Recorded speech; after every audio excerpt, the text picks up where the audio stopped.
Hello, আসসালামু আলাইকুম guys. এখন অনেক রাত্র, এখন আমার মন চাইতেছে কিছু না কিছু একটা খাইতে। গাইস, সন্ধ্যার সময় আমি ইফতারি করছি, কিন্তু ইফতারি করার পরও এখন পেটে অনেক খিদে লাগছে। দেখুন, আশেপাশে একটা বাসারও লাইট জ্বালানো নাই, মানে বুঝতেই পারছেন অনেক রাত, আমি মিথ্যা বলছি না। এখন আমার প্রথম কাজ হচ্ছে বাসায় কি খাওয়া যায় এটার একটা প্ল্যান করা। তো বাসায় তেমন কিছুই নাই, চিন্তা করে দেখলাম বাসায় আলু আছে, আলু দিয়ে কিছু একটা বানায় খাওয়া যাক। আলু দিয়ে কি বানাইতেছি গাইস যদি জানেন এখন কমেন্ট করেন। এখন আমি আলুগুলোকে ভালোভাবে এটা দিয়ে কেটে নেবো, অনেক কষ্ট হয়েছে, তারপরে কাটে নিলাম। কাটে নেওয়ার পর হচ্ছে এখন ধুয়ে নেওয়ার পালা। ধুয়ে নেওয়ার পর এটার ভিতরে কর্নফ্লাওয়ার, তারপর হচ্ছে ম্যাগি মশলা, তারপর চালের গুঁড়োটা ইউজ করবেন, এতে ক্রিস্পি ভালো হবে। তারপর লবণ, মরিচ, হলুদ এগুলো দিয়ে আপনারা ভালোভাবে মাখিয়ে নেবেন। মাখিয়ে নেওয়ার পরে আমাদের এখানে কাজ হচ্ছে চুলায় তেলগুলো গরম করে নেওয়া। চুলায় তেলগুলো গরম করে নিলাম। তেল গরমের পর আলু মাখাগুলো এগুলো আস্তে আস্তে ফ্রেঞ্চ ফ্রাই গুলো আপনারা দিয়ে দিবেন। চুলার হিটটা কিন্তু বেশি রাখবেন না, এতে পুড়ে যেতে পারে। তারপর হয়ে গেলে আপনারা এগুলোকে উঠিয়ে নেবেন।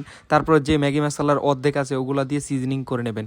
সিজনিং করার পরে এটা আপনার রেডি চটপট খাওয়ার জন্য। এখন আমি গাইস খাবো। গাইস, ফ্রেঞ্চ ফ্রাইটা বানানোর পর আমার তরিস হইতেছিল না, একটু ঠান্ডা করে খাওয়া উচিত ছিল। আমি গালের মধ্যে গরম গরম দিয়ে দিছি গাইস, এখন গালটা পুড়ে যেতে আছে। আপনারা যদি আমার মতো এরকম গাল পুড়তে না চান তাহলে আস্তে ধীরে খাবে। আমি আরো তাড়াহুড়া করে খাইতে থাকি। আপনারা আরো মিনি ব্লগস এর জন্য সাবস্ক্রাইব করতে থাকুন। বাই।